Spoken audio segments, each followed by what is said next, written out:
রোদ্র দিচ্ছে আকাশে রোদ্রটা কত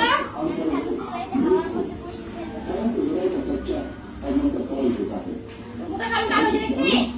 কালো আমার মুখ তোকে বলছিলাম আমি এখন খেলতে বলছিলাম তোকে আমি কখন গেছি বাড়ি থেকে আগে বল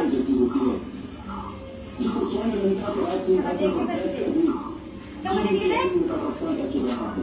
আচ্ছা না ফ্লাইং করো কিন্তু সাউন্ড তো এই তো কেমন দেখলি কেমন করে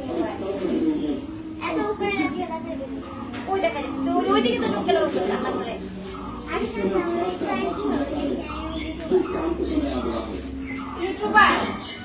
তো গাইস প্র্যাকটিস করতে পারলাম না মোবাইল দিকে তো বহুত চালাক এই মেয়েটা ভাবলাম একটু প্র্যাঙ্ক করবো তোমাদেরকে দেখাবো যে ও একটু কেমন রিঅ্যাকশনটা হয় তো তো শ্রাবন্তের বাড়িতে গেছে মাঠে যায় নাই আর মুখটাও কালো হয় নাই আর দেখো মোবাইল দেখে ফেলছে মোবাইল দেখে ফেলছে না তো দেখা যাবে না তো ক্যান্সেল গাইস হলো না প্র্যাঙ্কটা আমার সরি নেক্সট ডেতে নেক্সট সময়